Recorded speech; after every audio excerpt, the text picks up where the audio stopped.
So the competition starts moving along. In episode 2, you get a chance to do some acting. Yes. But then it was kind of like it kind of didn't work out as good as you were thinking it would. Tell me about that. Okay, so like, I don't think that I actually did as bad as they made it seem, but like, I think that, and it's the same thing that happened in the Rusical. You put yourself in this mindset. You know what you're good at. Like, you're like, all right, I know what I'm good at. I know I'm not good at sewing like that. I'm like, I know I can sing. I know I can act. Can I dance? I can do a little kick and shuffle. And yeah, I'm not a dancer like that, but like, I know I can act and sing. So I think that when you go into these challenges where like, you're like, oh, this is my tea. This is my strong suit. You obviously psych yourself the fuck out. Right. So like, yeah, that acting challenge, it's hard because I was always one of those girls watching the TV show like, oh my God, why are these girls not getting it? Like, why are they not getting the scene? You have no time to learn those lines. Within like I would say that within the group assignment, costuming yourself, reading through the whole script, learning your lines, getting in full drag, and having a lunch break, and then going into filming the scene is probably 3 hours. Wow. Crazy. Got to take it, suck it in there, do it quick.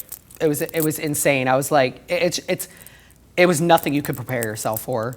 I think that was the scary thing, because I go into things, I've done a couple pageants and, things like that you really want to prepare for. Drag Race is honestly just a giant big pageant, but there's so many things that you can just not prepare yourself for. It's so living in the moment, you have no idea. Yeah. Yeah, it's crazy.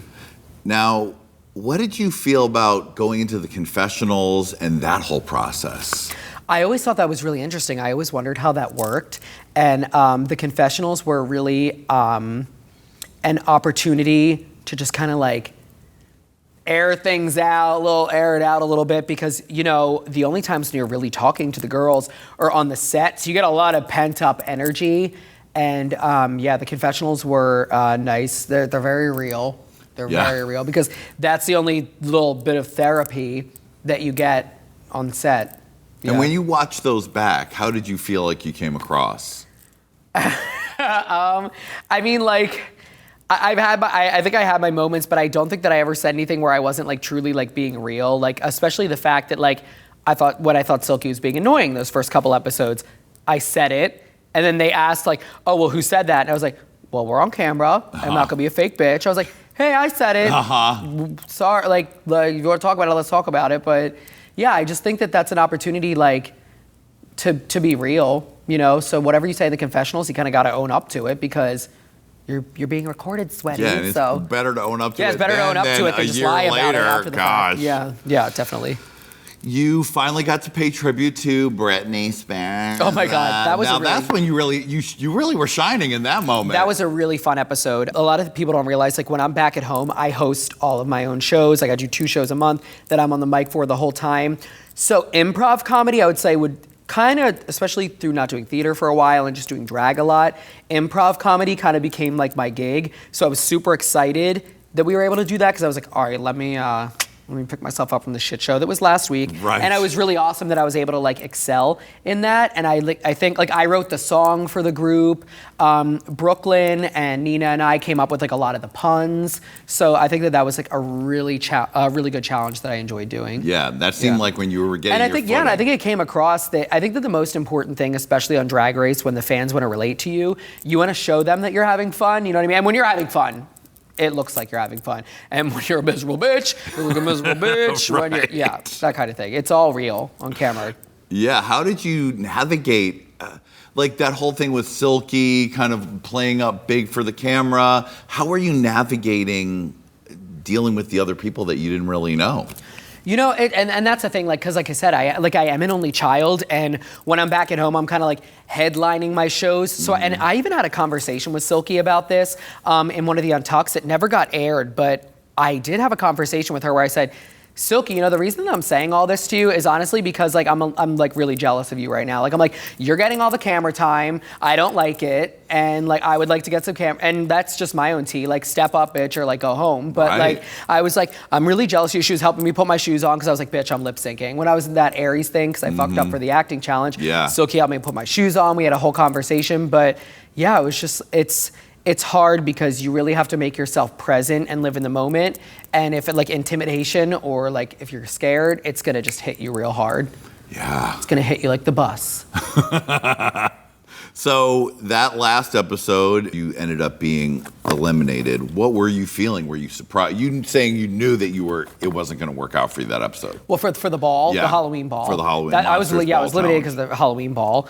But you know, that was a thing that I don't have like a huge strength as a seamstress.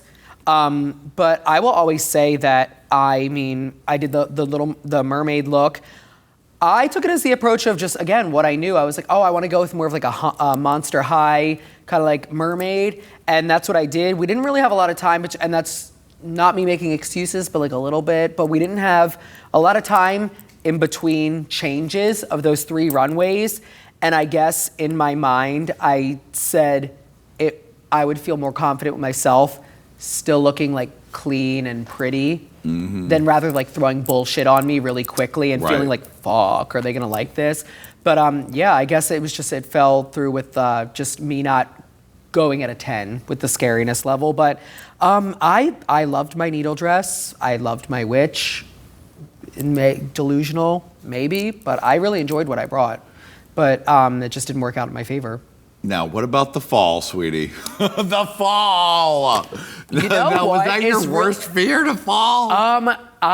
When they were filming us walk, like everyone was like, oh, Ariel, you're gonna have to like hold up your train because like you're gonna like slip. And I was like, and I don't know, don't ever wear little platform hooker boots to ever lip sync for your life on RuPaul's Drag Race, which I did. But yeah, I remember walking from the stage, from Untucked to the stage, and I had like stepped on it and tripped a little bit, just walking backstage to it, and I was like, oh my God, if I fucking fall on this show, and lo and behold, the tea.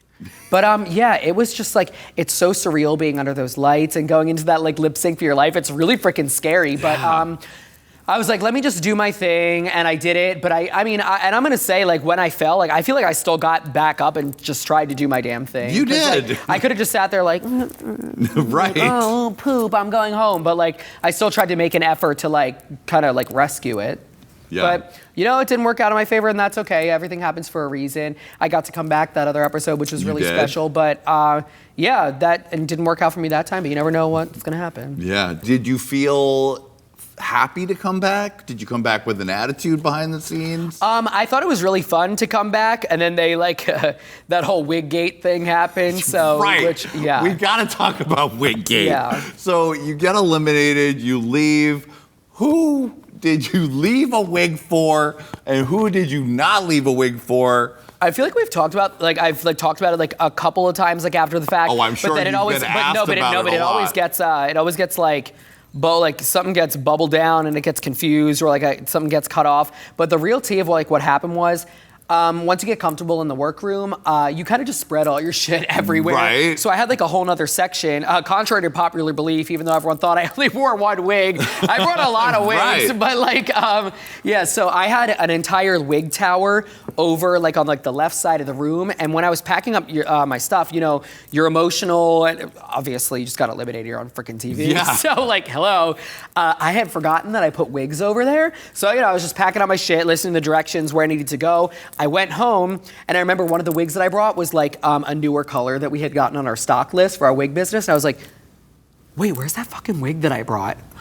Oh my God, I left all those wigs on that tower, and it was like 8 of them. That's like, how many money is that? That's right, a lot. Exactly. So like, I was like, shit. So I contacted production, and they were like, oh, yeah, like they're here. And they sent a couple of them back. They were like, oh, some of the girls like took them. And I was like, okay, okay.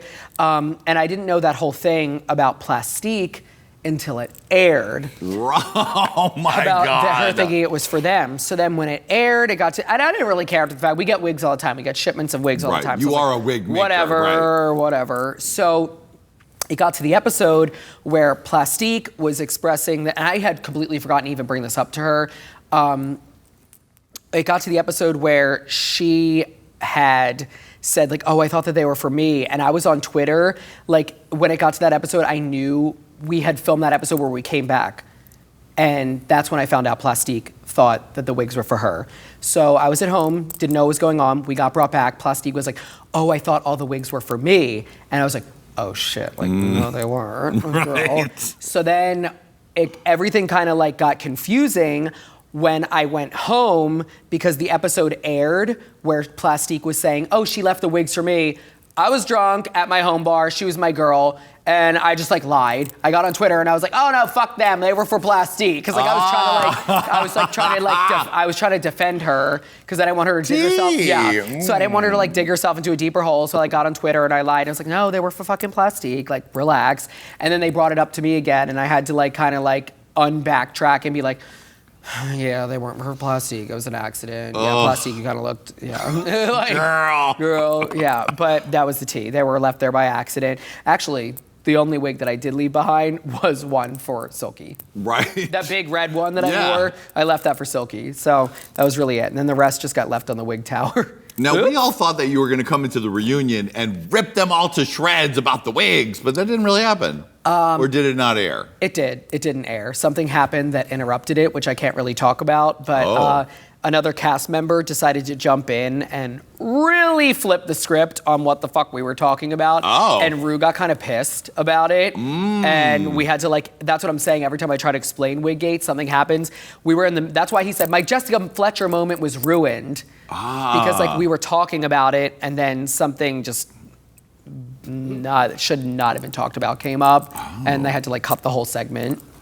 No one knew. Everyone was expecting you to give them jersey, wig. We wanted to talk about it, but it got cut because something happened. Well, at least that explains it, doesn't it, Lady Red? Yeah. I knew there was something fishy about that whole episode. Detective Lady Red knew all along. So, what was your feeling after coming home? Were you disappointed? Were you feeling okay about it?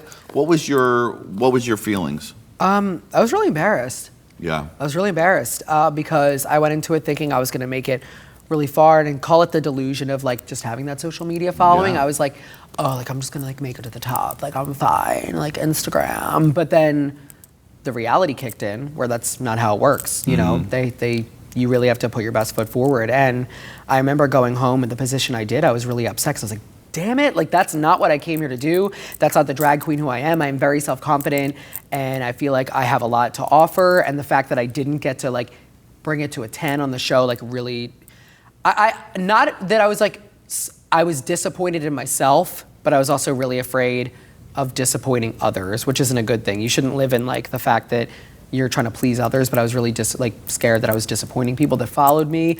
The people that like followed me on Instagram, they wanted me to be on for like years. I was like, wow, I look like an idiot. Wow. So it was really sad. I was embarrassed. How'd you work through those feelings? You know, I just kept doing my shows and kept making content. All you can do is keep working. Right. You know, keep it moving, keep what you're doing. Once your season's over, it's over. But don't let your drag be over, you know? So I'm trying to shift more now into going back to the Ariel that I knew prior to Drag Race, putting out the content that I like, doing my music and everything, because that's really how you have to live your life. I'm Ariel Versace, not Ariel. I'm not that Drag Race girl, you know? Yes, I do. You're right about that. Well, thank you so much for being here today. Yes, it's so much fun. You were great. I Thank love you. your look. I love what you're doing and can't wait to see what else you have going on, sweetie. Oh, thank you. I had so much fun being here. Thank you. And honey, you've turned it so fiercely that you have snatched a trophy, sweetie. Yeah! There you go, I doll. won something. Oh my God. And I know you're away from your love, so we want to help you in any way we can. So we've gotten you a double lap dance. Oh my God. Hit it. Oh my God. Work it good. Give it to her Jersey style, fellas. We knew you'd like it a little hairy. That's right. They're working it good. Now make it up Oh, my and trophy's down. getting Work so it hard. all around. Yeah. Keep working her out, guys, while Lady Red takes us out with some black lady screaming. Hey, Qween. Hey, Qween. Hey, Qween. Oh, you dirty, dirty girl. Oh, hey, Qween. Yeah. Thank you, fellas. Thank you, baby. All right, well, Well, thank you, Lady Red. Thank you to Zaddy and his friend. And thank you to our guest, the beautiful Ariel Versace. And thanks you, my little gay babies. We'll see you next time on Hey Qween. That's right, camera. Get out of here. Fly away, you little camera. Right, Ariel? Yes.